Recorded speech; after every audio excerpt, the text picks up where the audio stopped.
Long live the SACP, long live! Long live the Alliance, long live! Long live the BNF, long live! Thank you very much, Comrade Program Director. Let me indeed, Comrade, greet the leadership of the SACP in the province, all officials, Comrade Lolo here. Where's Dukole? And Nick, as well as Comrade Tebucho. And members of the PEC, our district executives and branch delegates present here. The leadership of our central committee, led by our first DGS, Comrade Matala Masuku, who's going to remain with you. I've got a mission this evening. I should have started driving to that mission. Our central committee deployees are aware about that, but I could not because we respected the program of Congress. Let me also greet the leadership of our alliance that are present here, Comrade Mzwake Sleke from COSATU, who gave us an input yesterday, as well as the chairperson of and all COSATU leaders and delegates, and including from different affiliates. The leadership of SANCO, Comrade Khoza Tsepo, who also addressed us yesterday, and the leadership of all structures of SANCO present here, the entire delegation. Comrades from our Young Communist League, Comrade Matsusa Muhale Wabubedi, and the delegation of the Young Communist League. Our international fraternal organizations, the Deputy General Secretary of our BNF, Comrade Sean Nchaile, Ntaile from Botswana, as well as the entire delegation of the BNF. It's a big delegation. We appreciate your presence here. I must say that last week we were in Botswana. We attended the policy conference of the BNF. And I must say that the reception was much more different than previously, Comrade Sean. Now we can see Urnoma, Comrade Aronakona, but wearing fast. Under the UDC, they are doing very well. We need to continue to work with them to help them to remain grounded, like the speech from the DGS. The rest of the delegation, Comrade Lisol and the rest of the delegation of the BNF, much appreciated for your presence here. We have Comrade from Palestine, Comrade Bassam, who has left because there's a Palestinian delegation that he needs to deal with, as well as the delegation from Cuba, led by Comrade Karen Mendes. They are currently in a program organized by the SACP in the Free State to honor Comrade Fidel Castro.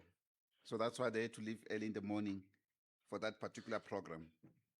We will be traveling to Cuba in the next couple of weeks ourselves. Where is Des? The doctors from Cuba, and as well as Benghazi. They know that Cuba is under a very difficult situation now. And we are going there under this current period. In fact, there's an international meeting of communist and workers' parties taking place in Cuba.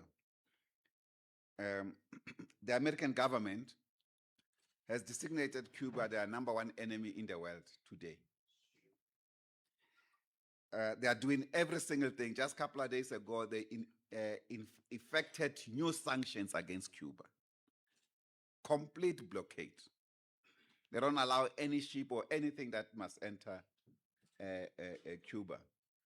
So we'll visit them to offer our solidarity because they were with us when we were in war.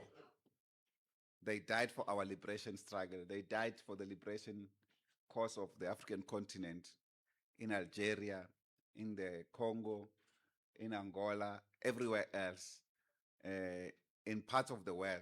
They defended the Syrian revolution and many other revolutions across Latin America.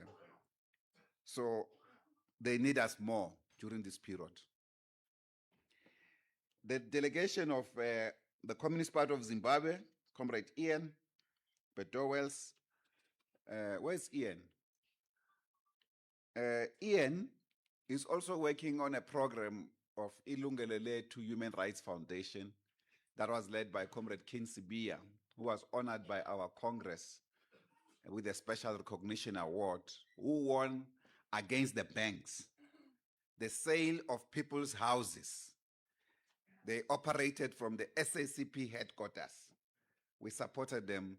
In fact, we assisted them to establish Ilungelele Human Rights Foundation. Now, when your house is been attached by the bank, in the past, the bank used to attach your house, take your house, sell it at the market price, take the money. But you still owe the bank. In fact, the banks in South Africa are official crooks,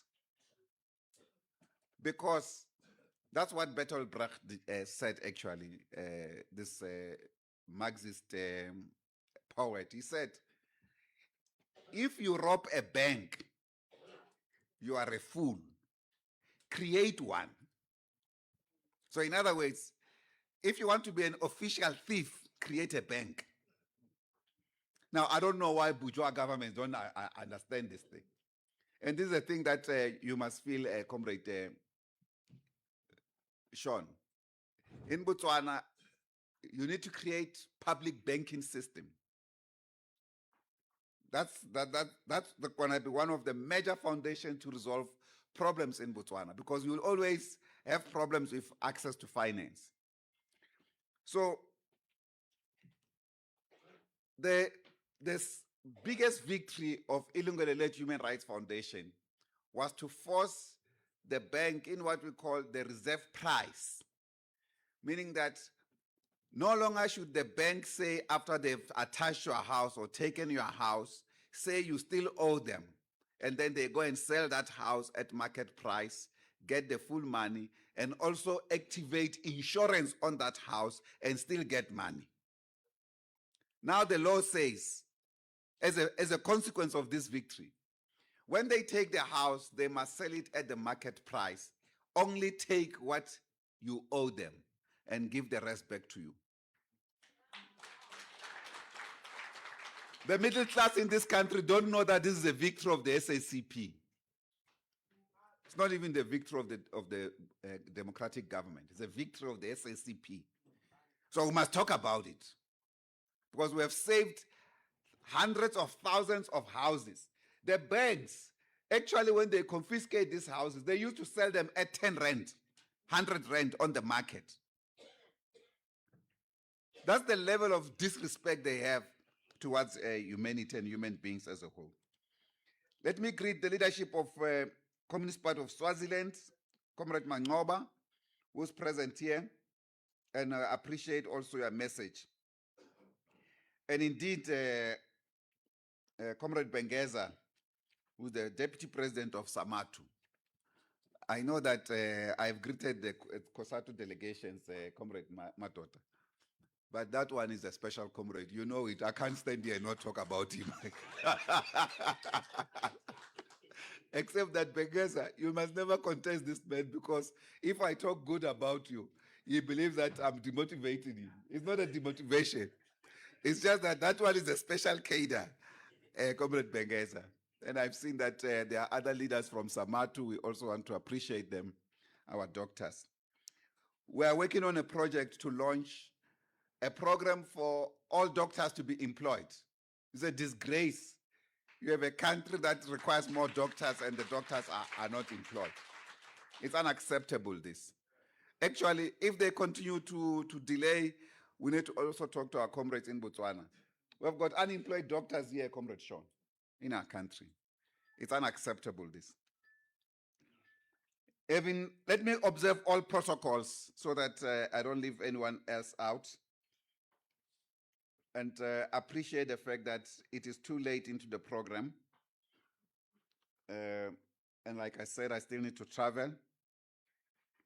but appreciate the fact that you have convened this Congress once more, Comrade PS, Comrade Sambat, together with your PEC, to look into the challenges facing our revolution and the South Africa's working class. We are just 12 months before our 16th National Congress, and we have traversed 48 months after our 15th Congress. It is clear that from that Congress, our 15th Congress, which gave us its 6 tributaries as part of the anchoring pillars of our program to build a powerful socialist movement of the workers and the poor in our country. And out of those six tributaries, we adopted 10 pillars of program of action. Amongst them was the pillar to renew the party that is able to build socialism in South Africa. And equally, community development that is rooted in the people. These two are linked with what we have already started that we call the People's Red Caravan. The People's Red Caravan, in simpler terms, it's South Africa's socialist program.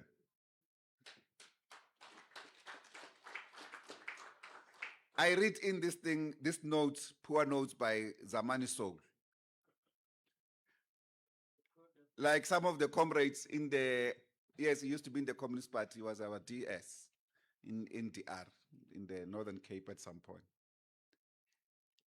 He mistakenly says that, or the ANC characterized their discussion inside the ANC, that we launched the PRC for the elections. Complete wrong. The PRC, People's Red Caravan, it's a socialist program. In fact, I had proposed it to the Central Committee as a People's Caravan. It is this man in the debate who won the day, what's his name, Smarts, the chair of the province here, who said no, because there were a debate whether we should call it a Red Caravan or People's Caravan.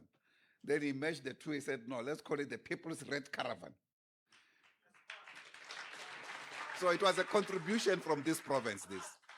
So the program was not about elections and is not about elections. It's about self-reliance of our communities to defeat poverty and defeat unemployment at the local level and embark on food production.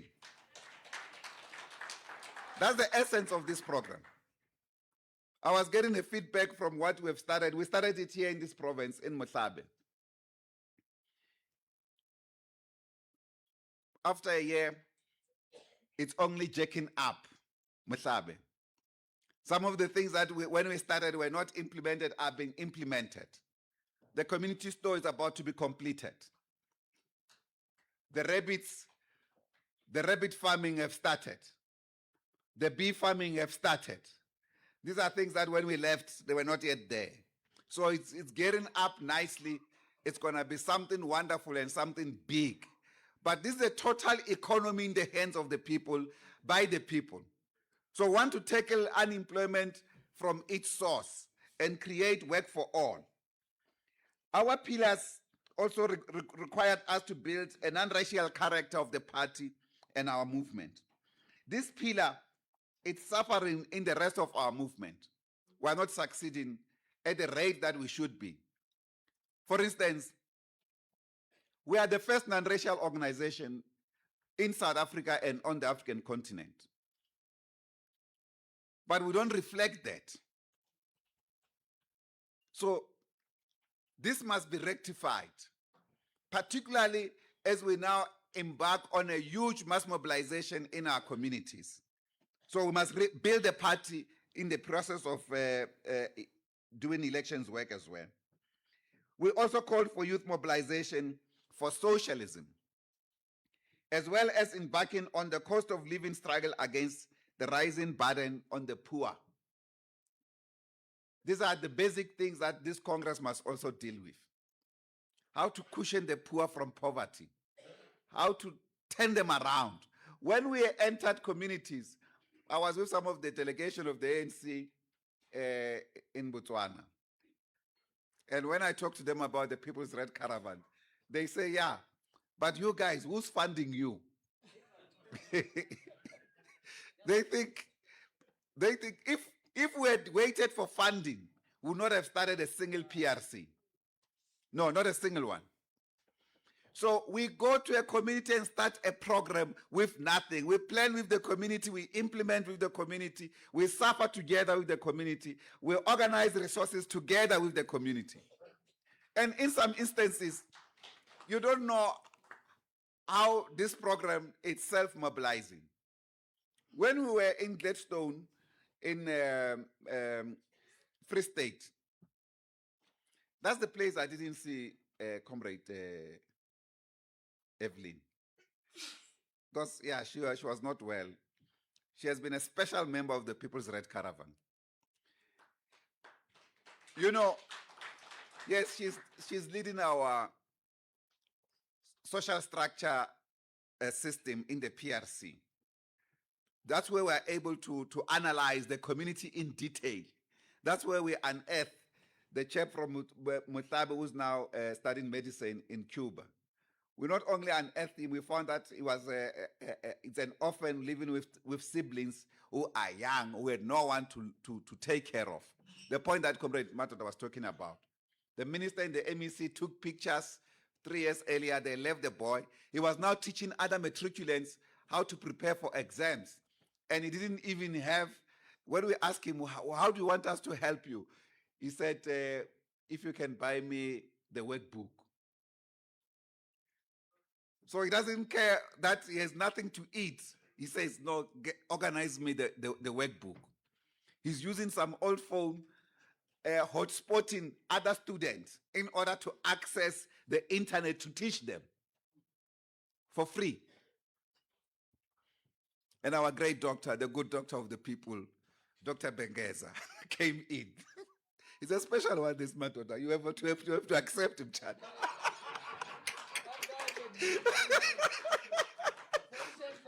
The people's doctor, he came in. No, by the way, this comrade,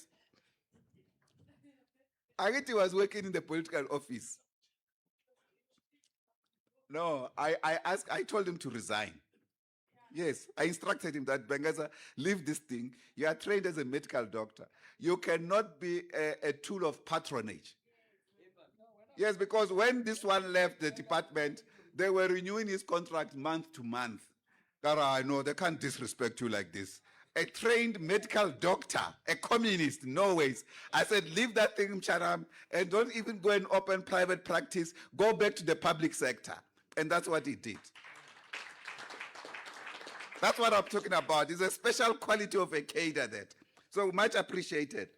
So that's how we discovered this chap that we were training in Cuba.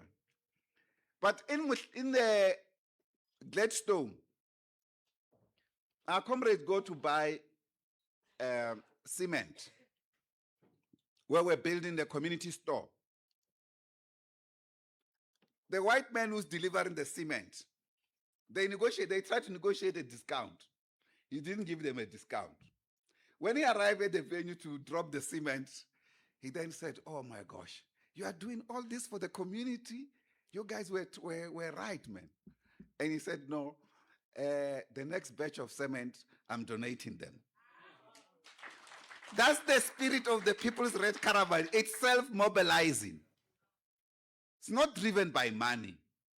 It's driven by a common attitude to resolve the problems of the people. Of course, comrades, we have raised issues about women's rights,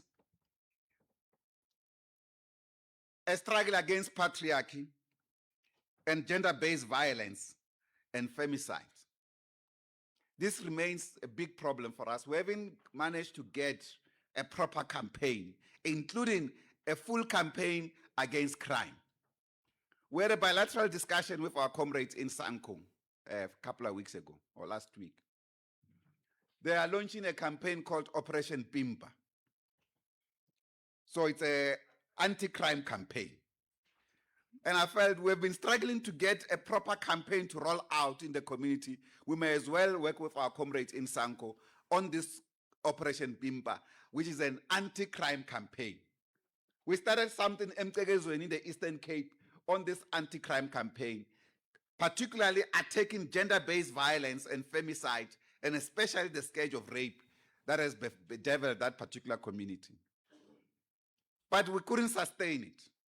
We did something again in Ganspan at the People's Red Caravan in the Northern Cape, outside Kimberley. Another successful campaign, particularly on anti-crime, anti-substance abuse, anti-drug abuse. We cleaned the community. We have taken some students there through that project led by Comrade Evelyn. They are now in rehab. So we've been tackling the problems directly in each community. At the same time, one of our pillars is on international solidarity for peace and sustainable development. This is an issue that when we talk about international programs, whether it's with Cuba, with Palestine, and with other regional organizations we're talking about. So therefore, the success of this Congress will make a significant contribution to the success of our 16th Congress. The 16th Party Congress will itself become another watershed moment in the life of the SACP and of the South African Revolution. We can proclaim this watershed even before it happens, Comrade Madal. Yes, we can proclaim this watershed. We are going there. And we believe that this 10th Provincial Congress has already started on a good note with quality reports that have been presented here. We have appreciated equally some of the openness, robustness in which the reports were prepared.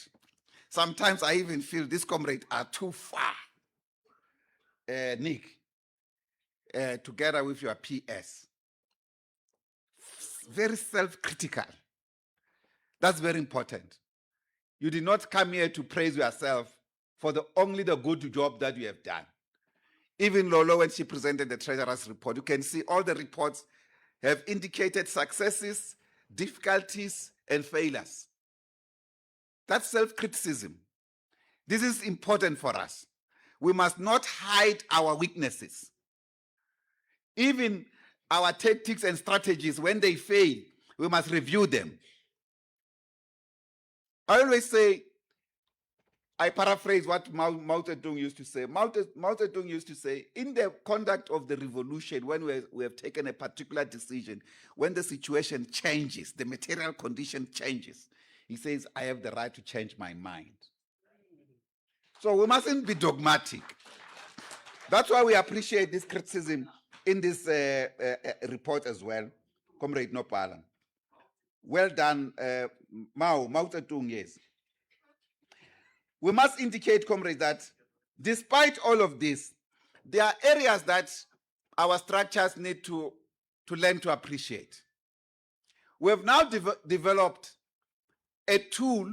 In fact, this tool was adopted when you hosted our Politburo here, Nopal. When they are right in their organizational report, they also hosted at the Politburo, because the Politburo sometimes sit in different provinces. And we ask our provinces to host us. So the Northwest Province, Moses Kotane, hosted us as well. In that Politburo, we adopted a new tool of organizational assessment. This tool has not yet rolled out to the lower levels. We're still dealing with the provinces at national level. We want the provinces also to implement it to the district, and the district accordingly to our branches. This tool doesn't lie, and it's a scientific tool. It's not, you input it yourself as a province, and it gives you the results. It tells you. That's how good it is. When we disbanded the province of Moses Mabhida, people raise the issue around the politics, less about the politics, the collapse of our structures in that province because of that tool. It was showing us. And we've made it available to our comrades to understand this is the tool that we are using. So this tool becomes important. So we believe that post this Congress, you will work hard to make sure that you don't get fouled by this tool as a province. Because it tells you our weakness. It doesn't matter whether you can say to us, we are a strong province. We go to that tool and say, no, these ones are not strong. They can say they are strong, but they are lacking in 1, 2, 3 areas. We can give you appropriate rating in terms of political assessment. We must say that there are areas where, for instance, on VD-based branches, that the Congress must take them seriously about constitutional compliance and establishing voting district-based branches. One of the crises that we are faced with now in the period of elections, comrades are saying they want T-shirts.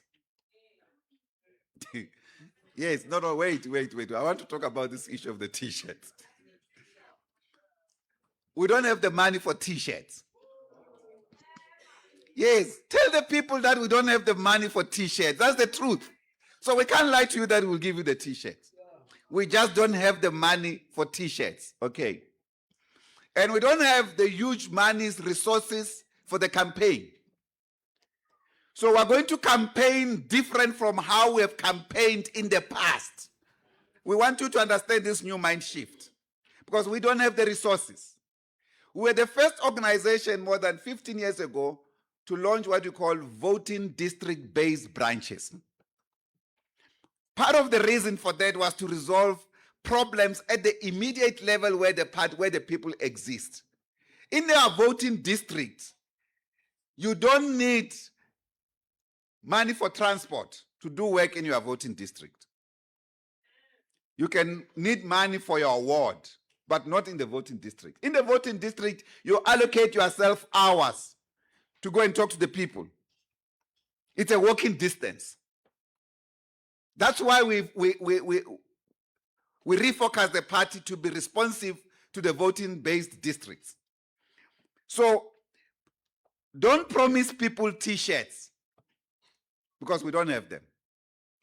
But if they are there, they will be shared. The little we'll get, we will share. So we're not going to have a situation where people are going to compete with the T-shirt. Comrade Ace was reminding us at the Conference of the Left, that at some point, the ANC put up about 9 million T-shirts. That's the money we will never have as a Communist Party under capitalism unless we build our own economy that can support the programs of the Communist Party. That's why the People's Red Caravans, those programs that we have set up in our communities, they will later have a different relationship with the SACP. In Thokozi, in KwaZulu-Natal, Moses Mabhida province, our People's Red Caravan program has already developed new features and new relations with the SACP because we found there party cadres located and working for the community already. So it became easier for them to roll out a people-driven People's Red Caravan that understood the party program. So this is what we will see overall. But the main mission of the People's Red Caravan is not to fundraise for the SACP. It's to end poverty in our communities and make self-reliant communities. Don't ever forget this. This is the standard. Of course, comrades, we have had situations in which our own critical assessment must go deeper than just organizational assessment. Even cadres themselves must look at themselves, whether they are contributing properly to their party organization.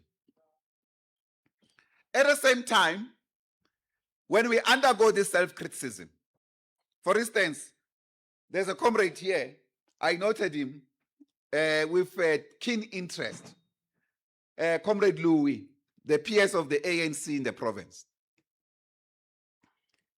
rescued by the Communist Party when the ANC dropped him.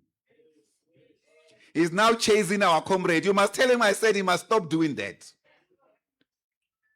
He must just stop doing that. The ANC people, if they want to deal with the deployees of the alliance under the leadership of the ANC in government, they must come to me as the General Secretary of the SACP. They must stop chasing our comrades individually. They must come to us, we sit and talk. Now, they can't run a mock program to attack our comrades mischievously, Nicodemously, without talking to us. We've had exchanges with them. They have to accept this point. I think it's a serious problem of, I think they somehow feel dejected. We've been their workhorse for too long. They feel dejected that we're now going to contest elections on our own in the current period. Remember, we have said, ideally, want to contest these elections as the class, the working class. The main thing is to bring working class representation in the pillars of government, the different spheres of government. Not necessarily purely as the SACP. But to the extent that at the time that we took these decisions, we have not harnessed the various social forces, left forces, to work together on an electoral platform. We are entering this place, this campaign independently in the name of the SACP. But we are still saying, go and work with other organizations. For instance, I hear that you have surpassed 32% of nominations for candidates. Involve other organizations that we work with. Involve the workers. Involve the trade union, the civic movement. The trade union movement as organized workers. Into the selection process, don't just go and represent them. They must also be represented by their own workers or their own members. Involve them even in the final development of the manifesto. We are in the final stages. We'll be launching the manifesto in about 3 weeks or 4 weeks' time. Mid-August, we'll be launching our manifesto. So we want all of the sectoral organizations that we work with to also have a say and contribute into this manifesto, but also to have their candidates. We've been engaging, for instance, with the traditional leaders, with the civic movement, with the religious leaders, who say they want to join this program because they can understand the moral basis of the SACP's campaign. So let's be inclusive. Let's not say now that we are doing it for the SACP, we bring the wrong tendencies of our movement into the SACP. We know that you will certainly be affected one way or the other. Stalin once said that you cannot be part of society and be free from it. In other words, you cannot be part of the ANC and be free from its tendencies. So, but we want you to get rid of some of those wrong tendencies that are reflected here that Comrade Madoda put in his the provincial political report from the NGC. Those things that when we say them, they attack us. But when they come to a proper assessment, they see them. Now, the difference between them and us is that we're no longer that organization that looks at the problem and not tackle the problem. Once we see the problem, we tackle it. At the same time, comrades, party cadres deployed in government are not the enemy of the SACP. Are we together, comrades? Party cadres deployed in government are not the enemy of the SACP. So stop this thing that those who are in government, you want to disown them. We deploy them in government. We deploy them in the legislatures. We deploy them in parliament through an alliance process. That the ANC is betraying that process, it doesn't mean that it was not a collective process of the alliance. They betrayed us in the processing of that process. We still kept our cool. We accepted the outcomes. We went to the policy conference. They passed a resolution in that policy conference that the alliance must go and have a discussion with the ANC officials. We had that official. They did not even listen to us, despite that they took a decision just a few days earlier. So they betrayed us many a times. But we have said to our comrades who are deployed, they must remain with their deployment. Those are collective deployments of the alliance. We have not reached a stage where we get heartful. I know, Khaunakan, you have already been removed as an MMC. Our PS in Limpopo has been removed. Others have been receiving this terrible calls, even in this province from Louis and other provincial secretaries. You are cowards, you provincial leaders of the ANC. Come to the SACP proper. How can we have the audacity to work with the enemy, to work with the Freedom Front in Government of National Unity, with the DA and all these other reactionary forces that have killed our people, that were anti-democratic and anti our liberation struggle? You are free to work with them at national level, in provinces, even in municipalities. But you are ashamed to work with your own comrades that you shed blood in trenches of the liberation struggle. You must feel ashamed of yourselves. All of you must come to me as the General Secretary of the Communist Party. I will respond pound for pound. Stop harassing SACP members. So, Khaunakan, you have been a victim of this. Don't hate them. No, don't hate them. Do your party work. Even, by the way, they think that we can wish the weakness to the ANC. No. The ANC is our liberation movement. We build it. We can never wish bad things to the ANC. But the bad tendencies inside the ANC, we will eradicate them by action as we reconfigure the alliance proper, especially post the November 4 elections. November 4, comrades, will signify the central point for the reconfiguration of the alliance. That's why you have to do well in these elections, comrades. Not be intimidated. Not accept their bribes. And I must tell them that they must stop bribing our comrades and thinking that giving comrades, after the comrade has been nominated, the ANC comes and says, we'll give you this, leave this particular position. What kind of foolishness is this? They must stop doing that. They must know that we know. Because these are our comrades. It is in this regard, comrade, that we want to say, yourself respect the party organization and its decisions. We convened a meeting of the extended Politburo. In that meeting, we had an extensive discussions. Some of our comrades, some who are in parliament and so forth, or ministers, deputy ministers, MECs and so forth, some of them were saying, no, comrades, let's resign. The extended PB said, it's not yet the time. The matter is still on the table for discussion in the alliance. So we can't take such kind of a decision. We said they must keep their positions. Some of them, social media spaces have been lying about them, that they've written letters of resignation. They've never written letters of resignation. None of them. But social media has been circulating this thing, driven by some comrades, even in the ANC. And the ANC has never corrected this, because it was benefiting them. How can a movement live on lie? The movement cannot live on a lie. That's why we must honor the truth and venerate the truth.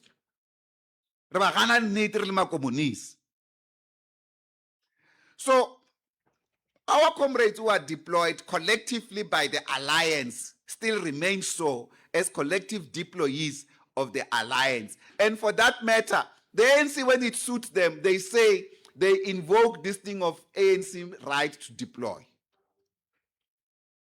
We have said, okay, even if you were to invoke that right, these are still your members. Why do you remove them on the basis that they are members of the Communist Party? So Comrade Madoda is right. Debate this question of the dual membership, so that in our next Congress, at least as a province, we can have a position to engage with the rest of provinces about our approach to this question of dual membership. Again, comrades, it's important that as a province, you must intensify your work on the elections. At the moment, our tool is not happy with your work on the elections. And when our tool of assessment is not happy with your work on the elections, stop throwing around things, attacking this and that particular comrade. Correct the work, the non-work on elections, so that we can have effective electoral work on the ground. It is in this regard, comrade, that we also want to say the unity of our movement, the unity of our party, at the moment it's sacrosanct. But the unity of our movement doesn't mean the party must cease to exist. Because there are those who believe that when they say the unity of the alliance, they think that we must stop existing and not take our independent decisions so that we justify our existence. No, our concept of unity of the alliance is revolutionary unity. It's not social unity. I don't party with any of those comrades, by the way, because I don't do parties. So there's no social relations. There's political relations. So our unity is principled unity of struggle, service to the working class. It's a disgrace, actually, coming to think of it, that we can be in office for 30 years and preside over poverty and still are less critical of ourselves. We see problem with others. That must come to an end. We have to do things differently and properly. That is why, comrades, you know, Li Shaoqi, one of the Chinese scholars, who wrote about how to be a good communist. He writes in one of the chapters there what he calls, why must communists undertake self-cultivation? And actually, self-development, self-criticism. I want to quote him, it's a long quote. Because the reason for this quote is precisely to respond to this crisis that we find problems all over, not to ourselves. When they explode after 30 years, even when there's a reactionary explosion, like this explosion against migrants, that explosion, comrade, it's not revolutionary. It does affect our communities, but it's not revolutionary. The only thing that we as communists must appreciate is the material condition of our people. In other words, the conditions in which the people live and how they are affected because of the failures of the democratic state. Because the democratic state took away the tools of people's defense, people's democracy, and made them a government-based democracy, a government that services the people, even as we use this concept of service delivery. When we talk about the People's Red Caravan, you see a different change of doing. That doing will then give us a new theory that will then be able to tackle this notion of service delivery. When we arrived in Mutlabe, for instance, we found a clinic without lights. We put about 48 or 44 lights in Mutlabe at the clinic. Yes, workers there were using their cell phone lights to search for files of patients. We cleaned the clinic. We even put a tile in front of the entrance to the clinic because there were potholes into the clinic.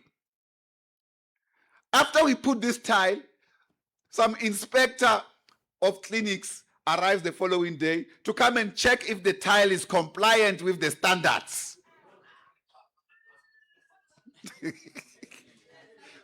But not only that. So this is the point. So the service delivery notion is different from how we're going to carry it out when we lead municipalities as the SACP, if the people elect us to lead municipalities. For instance, the same day, the same clinic, Dr. Bengeza, we found it has got a labor section. And that clinic is 24 hours. This labor ward had a see-through curtain. Can you believe it? The Communist Party didn't just go and criticize that, no, this thing is to see through. People who come here can see women in labor and everything else. We bought a sliding door for the clinic and fitted it. That's a different way of doing things. That's the bottom line. That's our new bottom line. Doing things differently, not criticizing the problems and not doing anything about it. So Li Xiaoqi says about self-cultivation, which is a challenge for all revolutionaries, including us. He said, I quote, "We should therefore see ourselves as in need of change and capable of being changed. We should not look upon ourselves as immutable, perfect, and sacrosanct. As persons who need not and cannot be changed. When we pose the task of remolding ourselves in social struggle, we are not demeaning ourselves. The objective laws of social development demand it. Unless we do so, we cannot make progress or fulfill the task of changing society. The communists are the most advanced revolutionaries in modern history. Today, the changing of society and the world rests upon us, and we are the driving force in this change. It is by unremitting struggle against counter-revolutionaries that we communists change society and the world, and at the same time, we change ourselves." Close quote. We cannot change society without changing ourselves. That's the bottom line. So we need to change ourselves in this particular process, and we must appreciate that the process of changes in society will also change us. But we must change according to revolutionary and social development laws that is in service of the working class and the people. Therefore, comrades, we equally have to appreciate that every political struggle that we are involved in, it's a class struggle. This is said by Comrade Lenin. This is very important because sometimes you see even confusions, even from the trade union movement. You know, this week we listened to some of the comrades from the trade union. They say the PIC, which represent public investment workers' pension money, they say it must be depoliticized. We're like, what is this?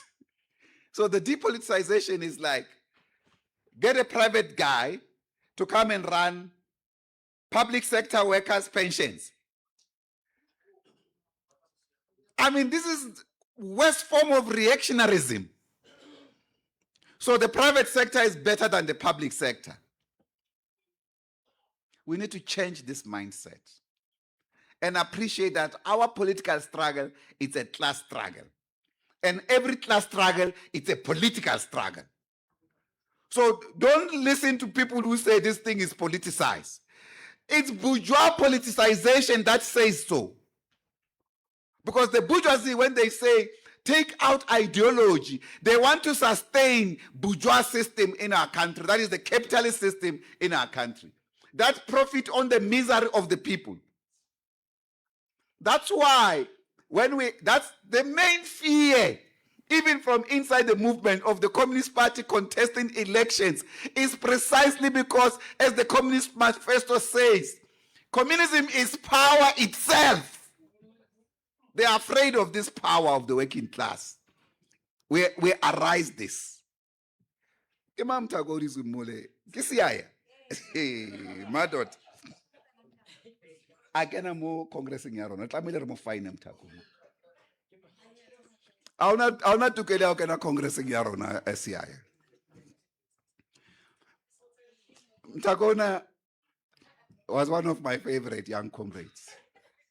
One of my most favorite young comrades. Brilliant, articulate. Mara haujuwe kumabujwa.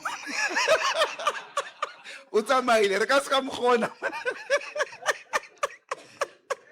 Utamaile, usafihlile mu socialing bye. The only thing is that unale consciousness. Arukopanu arupula, vale banakits wakoteg. So every class struggle, my comrades, it's a political struggle. That's the bottom line. And at the same time, it's important, comrade, this question, because I know that, where's Comrade Valepili? Is Comrade Dan here, President? Where are you? Ah, he's here. This is one of our special cadres, this one. Very special. And kileka mjwetsa karwa wena gatsile o tsamang ka yona ba tlo umura.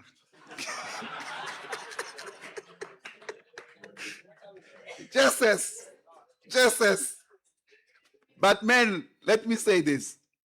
You remain special. Comrade Dan. Raurata. Relema communist. Naki. I'm not entering the issues there in your organization. I'm not entering the issue.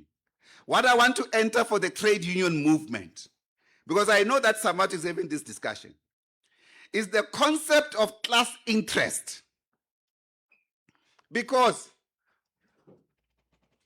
Uri Lenin, via Lenin, the father of modern socialism, in his piece called Three Sources and Component Parts of Marxism, he says the worker must find their class and the interest of their class. So if you have a worker who has no understanding of their class, that worker is still lost, even if it's a worker organization. Uto organization ya working class, it's zigzag. On a class question, I exhibit class interest. The first task of every working class revolutionary is to identify your class interest. Even in the middle of any confusion, find your class interest, identify with your class interest, act in its interest. So that, as Comrade Smart was saying, you can act not just as a class, but on behalf of the class.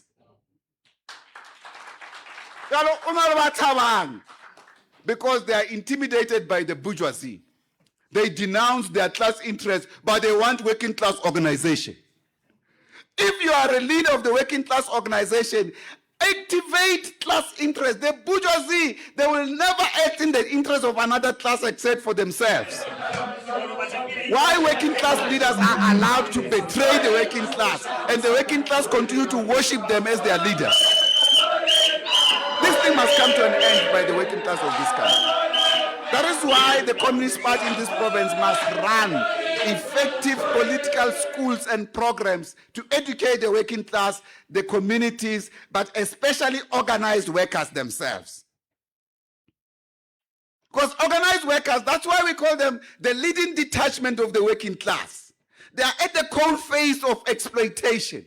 They experience it on a daily basis. So it's easier to talk to them about class struggle and exploitation by capital. Because the secret of capitalism is to appropriate the work of the workers, the labor of the worker, pay it small wage, keep the worker coming tomorrow, so that they can try to sustain themselves. That is why the People's Red Caravan frees our community from the control of capitalism. That is why our democratic state, particularly our democratic local governments, where we lead as a communist party, we will directly develop our communities, not through the tendering system, but through communities. We have proven it that it can be done through the People's Red Caravan. At the same time, comrades, it is clear to indicate that when we deal with this question of class interest, we must understand the international basis of class interest, international capitalism, the crisis we have in the world today. The recent meetings of the so-called European powers, the NATO group, they had a security conference in February in Munich, in Germany. You must discuss this. This is just a few weeks after the abduction of President Nicolas Maduro and his spouse, Celia Flores, the first combatant of the Venezuelan revolution.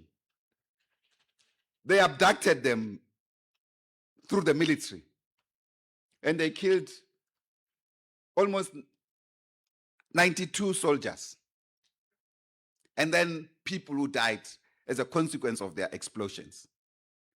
30 of those soldiers were Cuban combatants who were protecting President Nicolas Maduro.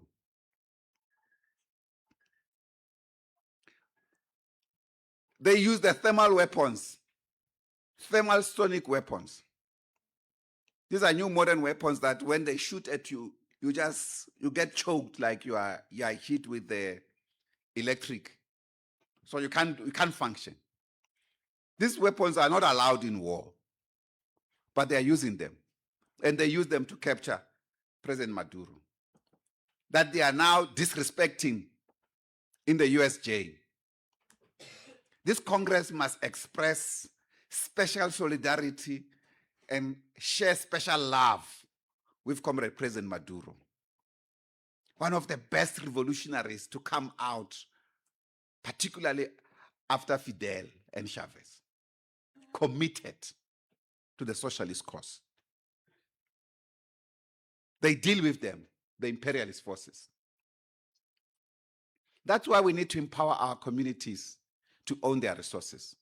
But the Munich conference said, this chap, Marco Rubio, the Secretary of State of the United States, he says, no, it was Rubio as well as this Hexet, the head of their military.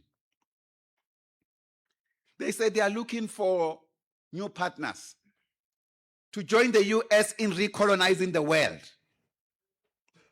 So the US has defined itself as the enemy of the world. The European countries are kowtowing the US to implement this thing that they call now the Donru Doctrine. They are following the Monroe Doctrine, in which their main mission is to control the world, particularly the so-called Western Hemisphere. They are controlling the Venezuelan oil as we speak, sharing less with Venezuela. This is just unacceptable. So we must condemn this from this conference, from this Congress. At the same time, express our solidarity with various countries. Swaziland, for instance. It's a special country, this Swaziland, Manqoba. I gave myself to the Swazi Revolution. It was because I was elected into the Central Committee. That's how I withdrew effectively. I lived in Swaziland. They banned me in 1996, the Swazi government. I'm a persona non grata in Swaziland.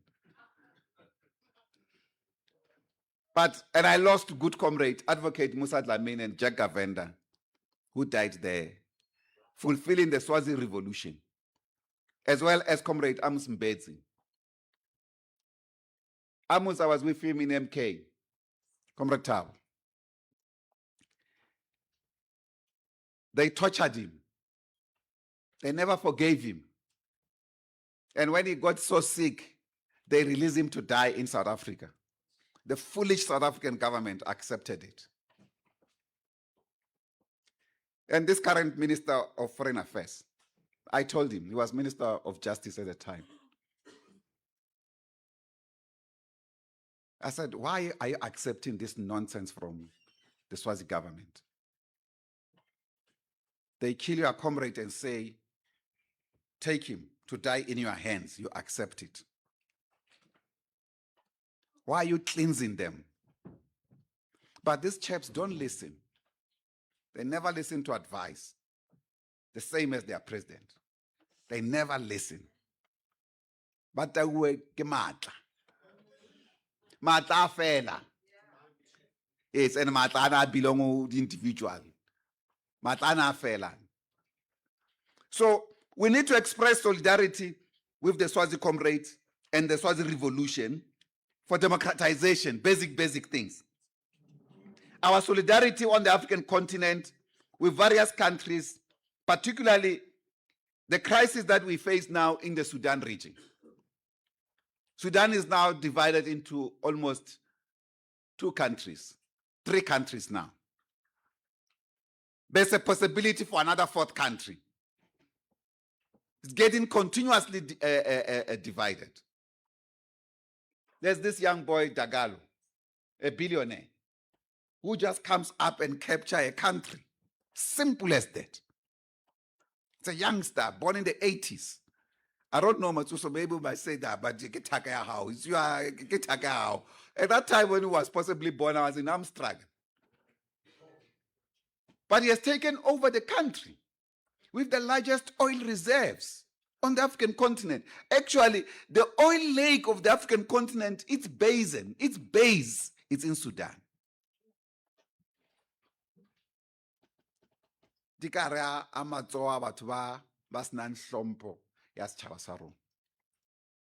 We need to pledge our solidarity with the comrades in the Sahel region.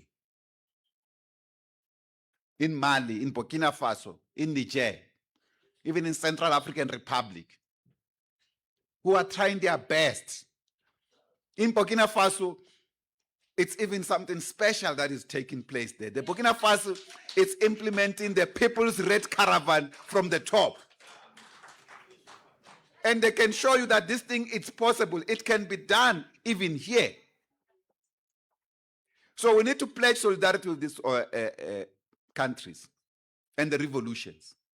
The Sahel region is a special revolution on the African continent. Now, bourgeois governments, they simply say, no, we can't relate to them because they came by coup d'etats. I'm like, these fellows, was the American government not a consequence of the Civil War? The Chinese government was not a consequence of armed struggle. The Cuban Revolution, was it not a consequence of armed struggle? So, this nitpicking sometimes becomes unrevolutionary because it's purely driven, you drive the revolution through diplomatic means. Diplomacy has never delivered a revolution. That's why our revolution here, I nearly used a bad word, but it has been blunted, Comrade Matot. Because at the last point of success, it was driven by negotiations, that is diplomacy. That's why the enemy continued to keep the economy in its hands.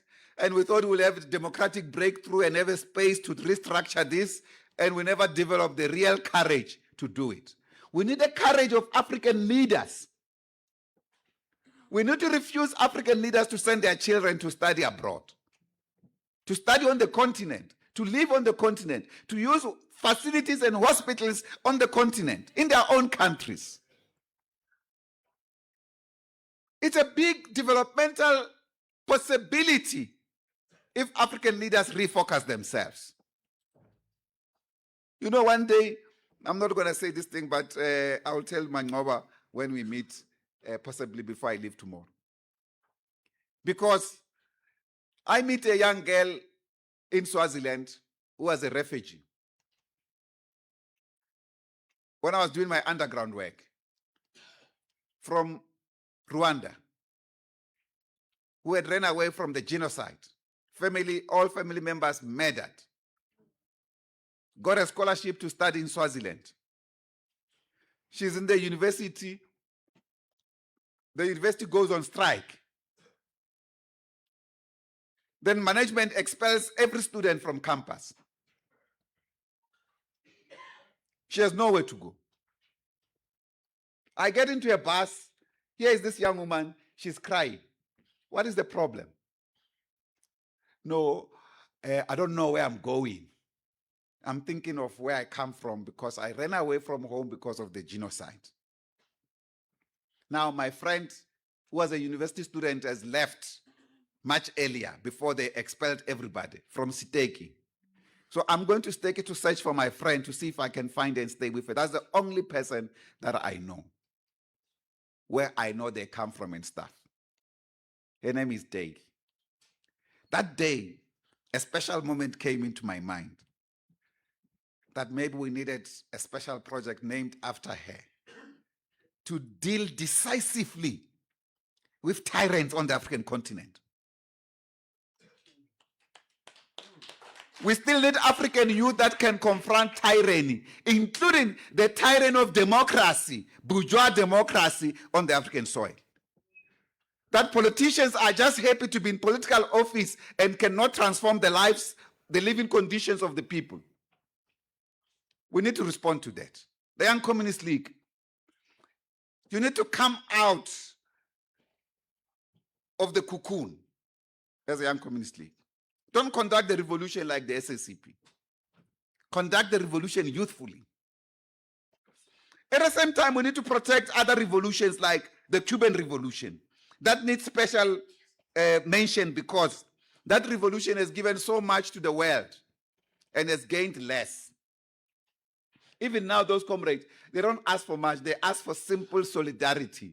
There was a time when you convened a meeting of the Africa Left Network Forum a couple of months ago because African government were keeping quiet when now there were new measures that Cuba can't receive oil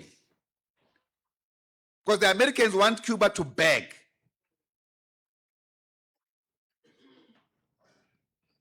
You know that woman from Mexico, the president, Sheinbaum, before she went to meet Trump, she sent a ship to Cuba. But a Mexican ship was not that enough. The biggest was the one that was sent by the Russians. But only the Russians could do that. But we need more of that. Because the Americans have now surrounded Cuba.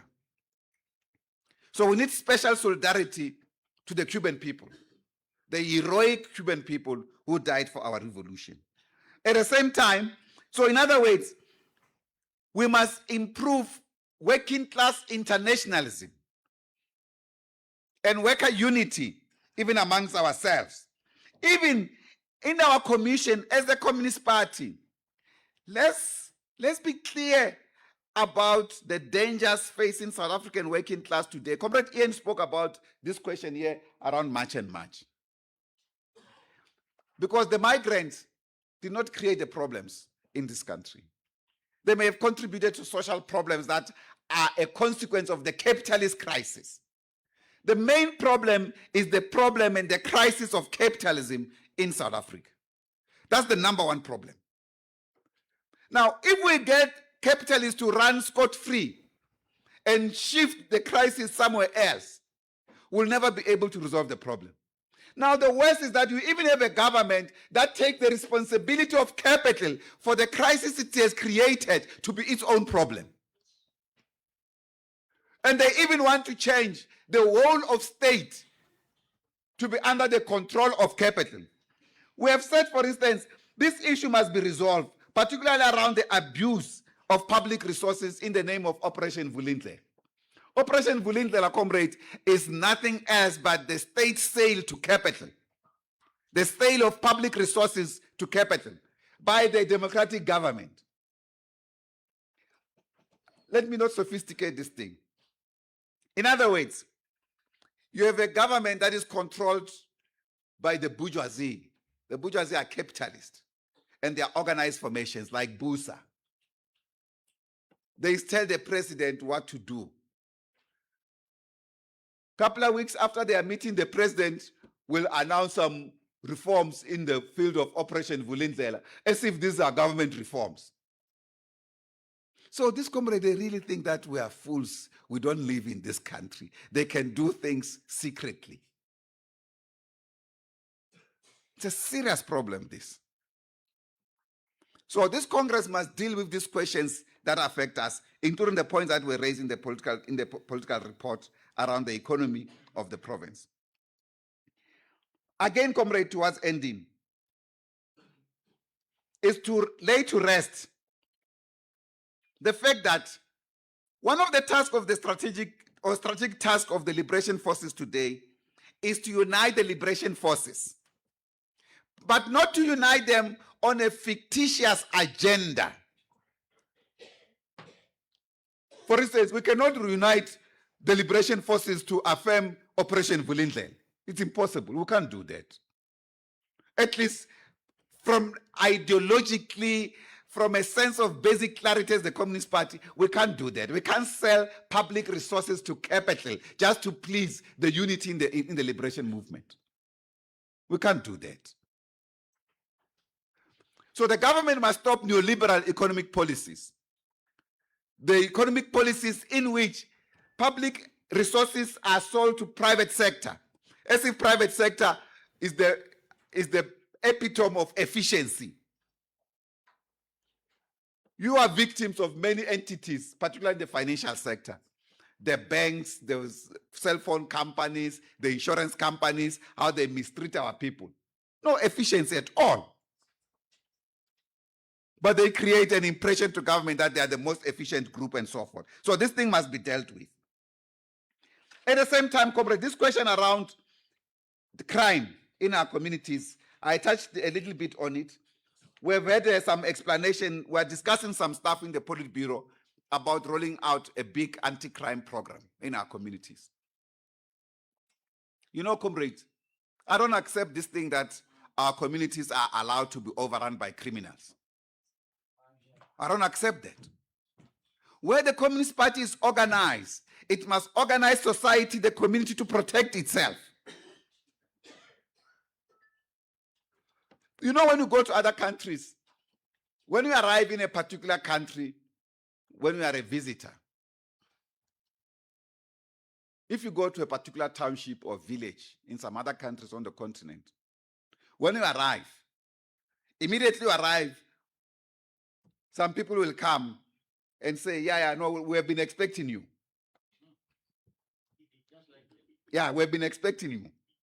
Yeah, are you so and so? Or you arrive, you ask direction, or no, are you so and so? Yeah, no, we've been expecting you. They give you somebody to direct you to their place. Tina, people arrive left, right, and center, in and out. We have no knowledge. The system has collapsed. That's why our communities have remained vulnerable. Even we've got a new phenomenon of mass killings in our country. We've never known this. These were massacres from the apartheid regime. Now they are happening even by criminals, the gangsters who are taking over our communities. No, in other words, this is an expression of a gangster society that is emerging. That we're now going to be under the rule of gangsters. Unless, as the Communist Party, we take up a full-scale campaign against criminals. We must never be afraid of criminals. Never. That's why this program is important. We did something, and like I said, in Ganspan, at the People's Red Caravan, this thing became a little bit of a success when we did just a pioneering project for it. There are questions that, comrade, I'll leave with you. I'll not go into details. Are the development of various theses about the South African Revolution, the state of the National Democratic Revolution, and the institutional decay of our democracy, which cannot be addressed by some of these bourgeois reforms that we have seen. Is some few theses that to think about in the commission. One of these theses is about in the responding to the strategic task of the working class and the National Democratic Revolution in the new era. So we're conceptualizing the National Democratic Revolution in the new era. In other words, we're appreciating that since 1994, we have practically entered a new era of the National Democratic Revolution. So we can't prosecute it the old way. One of the theses is whether the NDR has achieved what we say. In fact, the thesis says the NDR has achieved nominal political liberation, but not economic liberation. It sustains the colonial apartheid economic structure with some microeconomic reforms that fail to transform the overall economy. So we explain what does this mean in that regard. So it's a thesis, whether you can agree with it or not. This thesis, the PBS started discussing them. We will elevate them for the 16th Congress Political Report, so that we are able to collectively analyze the state of the national democratic revolution and what needs to be done. For instance, this thing that our country remains politically democratic, but economically captured and undemocratic, it's unacceptable. It's within this thesis. Therefore, you can't then say you are democratic, but you are poor. What is that? What is that? Go to any European country, when they talk about the concept of democracy, they were devolving riches to the masses from the kingdoms. But here, we say we are democratic, but the majority are poor. Then there's no democracy if majority are poor. The second thesis says South African capitalism has entered a deep and prolonged structural crisis, which it has transferred to the democratic government and the working class through the cost of living crisis and its cyclical reproduction. In other words, this crisis of capitalism is being transferred to the democratic government and the working class. It is us who suffer the crisis of the cost of living. So capitalism reproduces itself continuously. There are many other things under this thesis that later on we'll share with you. The third thesis says the working class has expanded and changed form, but remains the leading revolutionary social force in society. In other words, the working class has grown, but the mode of production is changing. And the working class is also being reproduced by the new mode of production. For instance, digital economy, artificial intelligence, and new technologies. So these things have shaped the new workplace. Are we responding to this changing development? I was happy that when I was in the BNF, the president of the BNF and of Botswana, Comrade Boko, was talking about this question, albeit from a different perspective, but particularly addressing the youth of Botswana, particularly with regard to digital economy. So, with the expansion of the working class, are we able, therefore, to create a possibility for reorganization of the working class along these new developing productive forces? The productive forces are the new machines of productions. For instance, we now have this thing called 3D. What is this 3D? What do you call it? The three-dimension technologies. I mean, that thing makes concept of drawing, drafting, much more advanced. Now, it changes the workplace in that field, particularly in engineering as well. So these are things that we need to be talking about. Thesis 4 says, the principal danger facing the NDR today is the consolidation of a neoliberal bloc and a reactionary capitalist forces.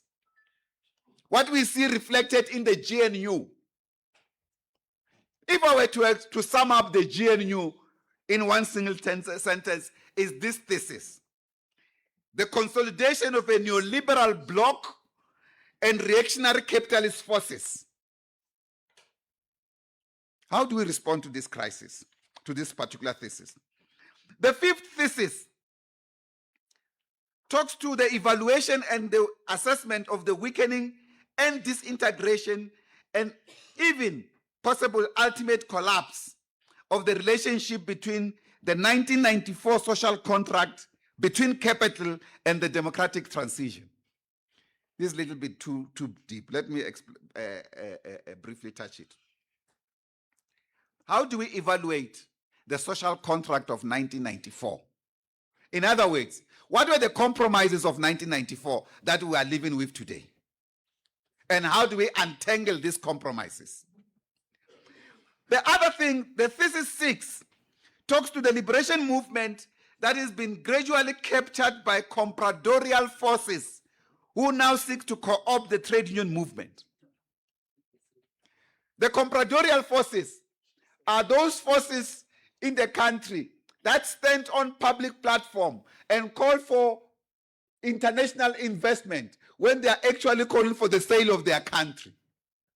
And they sell their country to themselves and their cronies. But the poor in that country who need jobs, so-called, because the work can be created differently. We prefer work than jobs in the Communist Party. The Freedom Charter talks about the right to work.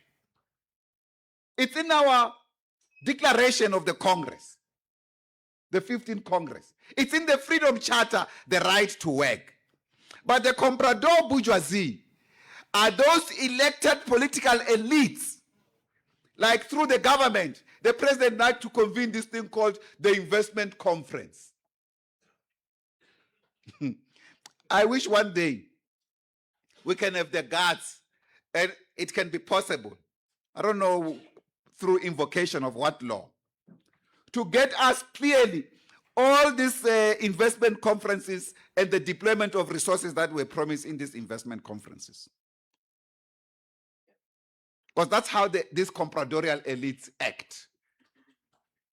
They act in the name of the people, for their cronies and for themselves. At the same time, this thing, it's related to what we call, maybe this one, let me hold it back. Because it's not yet mature. It can be abused. Yeah, it can be abused. But in other words, if we put it in a light form, we call it aristocratic leadership. That's in a light form. The aristocratic leadership, it's related to this grouping of the compradorialists. So in other words, the aristocrats, they hold political position for accumulation. So they don't hold political positions to advance the revolution. But the compradors, they use their political positions for accumulation and the accumulation of their cronies. But this one use positions. It can be political positions. Even myself, you find that I'm paid by the Communist Party. So I do whatever happens that I keep my position in the Communist Party because that's where I earn my living. They cooperate in the trade unions. They do the same. So you live on the trade union instead of serving the workers. That's what we call the aristocratic leadership tendency in the movement. So the political positions are not for your self-enrichment. Even those that you are getting into when you go into local government, it's not for your enrichment, it's to serve the masses. Yes. Yes. There's two more theses, then I close. The NDR in the new era must consciously become a bridge between democratic transformation and socialist transition. So in other words, we are no longer hiding our communism. No. That's why the People's Red Caravan is to develop the community. Yes. But in simpler terms, that's socialization of society. Because the consciousness that arises out of that is self-reliance of the community. They will never, a self-reliant community will never allow any exploitation by an outsider. That's planting the socialist seed in our communities. So This transition to socialism must become clear and articulated properly by the Communist Party. And therefore, another thesis was about the development. We are developing this thesis, is not yet finalized. But the PB, when they were commenting on the Secretariat report on this framework, they said, let's add a thesis that deals with counter-revolution in South Africa. In the past, we have said South Africa is suffering from a low-key, low-intensity counter-revolutionary offensive that expressed itself in one way or the other. Now we've seen a situation recently, particularly during this period that we are in. Take, for instance, this issue around March and March. It arises to a point that even the government could not stop it. Even the government could not stop it. Now, imagine if that was a socialist revolution, Tabo. Eh? Yes. If that is a socialist revolution, that even bourgeois governments cannot do anything about it. They spend 600 million to monitor a single march. Now, we're not doing our work as communists. And I'm the first victim of this. That a revolution of the masses with the reactionary tendency takes place because the socialist formations have not taken the leadership to lead the masses in revolutionary transformation. It's our major weakness. And we in the movement have not even sat down to discuss this. So in Marxism, we call it the advancement of objective factors and its role players. That is the material condition that gave rise to this reality. That the subjective factors, which is the leadership question, when we are busy discussing, no, who's organizing March and March? Who's funding them? Who's doing this and that? We've forgotten about the material condition facing the masses. That's why when that objective reality overcomes the subjective factor, which is the leadership question, the revolution happens. That's where in Marxism we talk about the spontaneity of revolution. The point is, when the revolution happens like that, where do you direct it to? Towards a particular objective. So we need to reflect on this thing about even lack of proper political strategy by the left. It is in this regard that understanding our own limitations as a Communist Party, including within the alliance, we convened the Conference of the Left, which was a call by our Congress. It's also important to say this call, we took it to the alliance. The alliance didn't know what to do. We said, well, it's our responsibility to do it. We tried to do it. We pulled the various political forces together for a discussion. And we think this thing must be harnessed and be built into a powerful left intervention in South Africa so that we can drive our revolution towards left orientation, not to the right-wing orientation that the GNU has taken it into. The last thesis is the thesis whether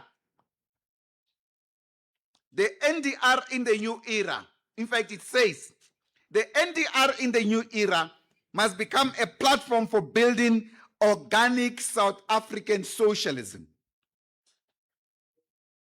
In other words, community-based empowerment, community self-reliance, what you call the People's Red Caravan, must now come in organically as a South African economic system. Not have an economy, even the laws, that worship the interests of Europeans and not of South Africans. So we must articulate what does this mean in real terms. It is in this regard that when we engage with our comrades in the movement, we would have to take up questions that are non-negotiables for the National Democratic Revolution, including for the new alliance relations. Because the alliance, as it's reconfigured, it must have new understandings. It can't be reconfigured and it's business as usual. Last point is on local government elections.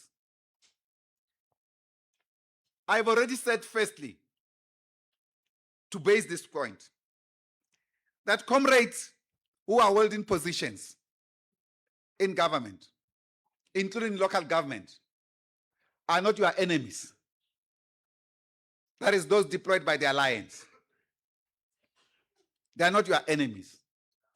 We've got party comrades who are mayors as we speak. Some of them have said, but comrades, what do we do? The PB, like I said, the Extended Politburo said, keep your positions.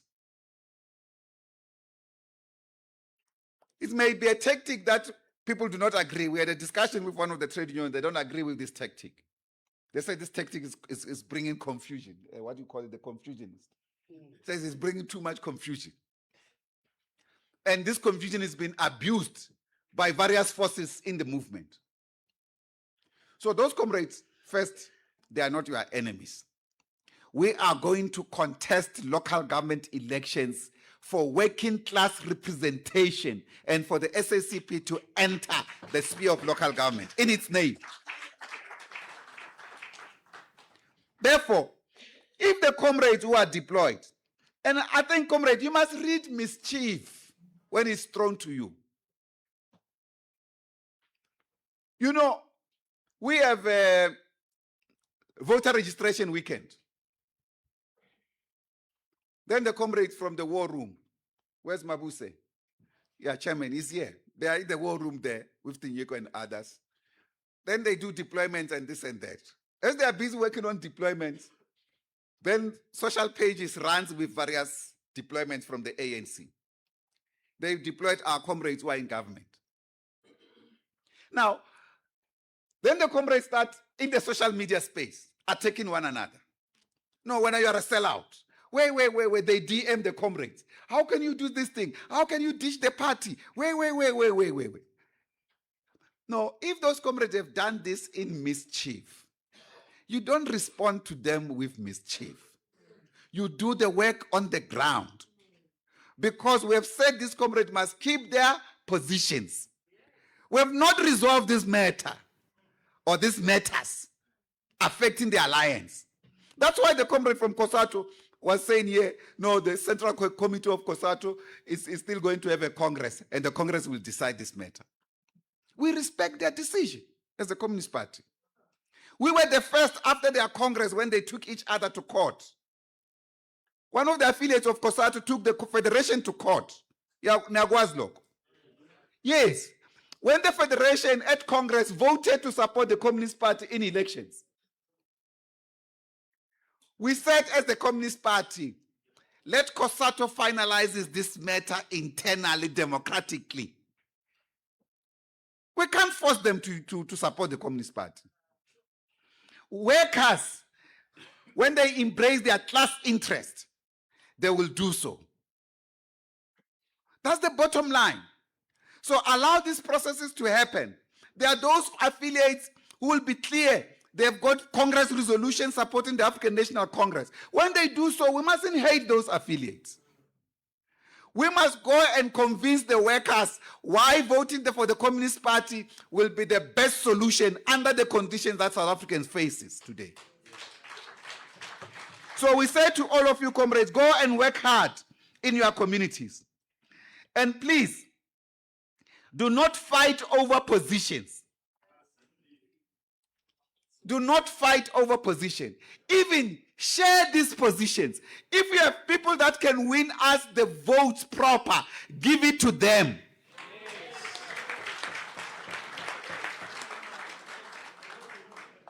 We meet with one group of religious leaders. They say to us, one priest says, he's ready to leave the church to be on the Pope. I said, Urin Tadum Root. I don't know. Hama komunisa arkikene palon ki again. Arkita mali puche oyak. Jwale a tlameha ntate moruti a re o ready o kena le rona palong o kena le rona parlamenteng o tsamaya le phuthego makomonisi a re hai rona re batla setulo se ke sa le komonisi. That's sectarianism. It won't assist our agenda. We will have a discussion with them about our manifesto and how we're going to carry out this thing with everyone that will support the Communist Party in municipalities. So don't fight on these positions. In fact, those who fight for these positions, we know they are there for themselves. They are not for the community. In this regard, comrades, we want to wish you very well, Comrade Matota. We believe that this Congress must rise to the occasion, as we have always done, and avoid this issue that divides comrades at congresses. When you differ with comrades, you attack them without limits, even insult comrades, bring tribalism. No, this thing must not happen in the Communist Party. Yes. This must not happen. We are a class party. We are a class party. No tribalism, no ethnicism, no racism in the Communist Party. I just indicated we're the first non-racial organization on the African continent. Yes. We can't be dragged down by tribalism. So I must say, comrades, every time I get this kind of tendencies emerging inside our organization, I get really demoralized by it. That's why I agree with what Comrade Madoda was saying. This thing must just be condemned in the strongest terms possible, must be rejected. Tribalism cannot work for us. The genocide in Rwanda, when it happened, I was there. I had not yet come back home. We even wanted to leave the camps. We were angry the leadership didn't allow us because we wanted to go and protect the Rwandese. Actually, we were sharing our bases with the Rwandese Patriotic Front. They left to go and protect their own people. We could not go with them because we were so-called a foreign army. This the UN must deal with. The UN was sleeping when millions of our people were killed in Rwanda. Because of tribalism. The genocide of Rwanda, recent. We can't try and practice it at micro level yet. We can't do that. The genocide committed by the Europeans on the Latinos, that is still having impact after centuries. We must kill it inside the Communist Party. It must never exist. We are class comrades, class brothers, class sisters. So this is very important, comrade. But it doesn't mean that we mustn't confront any problem that arises. We confront any problem that arises without reflecting the tribal card. The tribal card can never be good for us. So we wish this Congress great success. And indeed, Comrade Smart, we believe you will rise to the occasion as this Congress. Address constitutional compliance with agency, particularly because now we're going to be having public representatives in the name of the SACP. Rebuild unity within the PEC across all the board. I was listening to Comrade Sambata here about some of the district writing letters to the General Secretary. All the time. Comrade Dallas is handling these matters. They arrive at his desk. Even about one of the district was coming to this Congress. They just write. It's disregard of basic party protocols. Comrade Mohalo Bubedi, no buaka ukota Xi Jinping. No, Jiang Zemin. Yes. That was perfect. We mustn't degenerate to that level. We'll be no better than narrow nationalists who kill each other for positions and for money. We are advanced revolutionaries.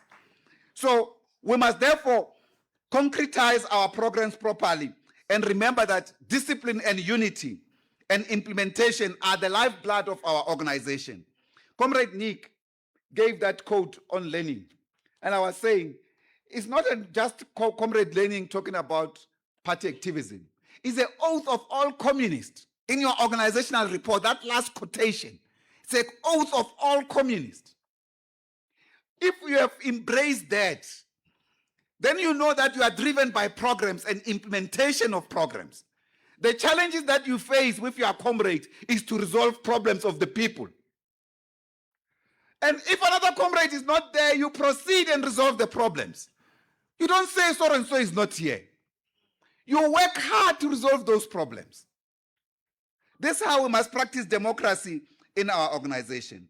And in this way, we can turn our pillars of the party program from words on paper into practical actions and weapons in our hands to prosecute the working class revolution.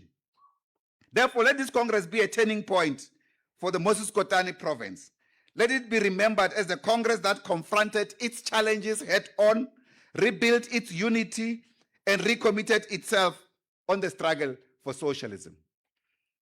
This is the mandate that we share with you, we live with you. Don't come out here having devoured ourselves, having received open reports about challenges that you face. Center yourself on unity. We need more unity in the Communist Party than at any other point in time. You know, without this unity in the Communist Party, it's impossible. Yabona le ndoda le isebenza ka government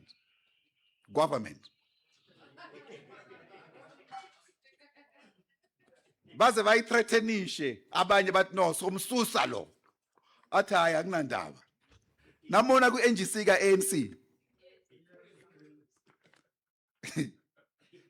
uDGS we Communist Party, it's a man that his steel has been tempered.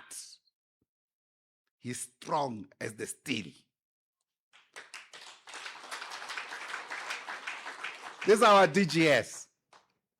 So in the party leadership, the first thing when I have as a problem, I raise it with him.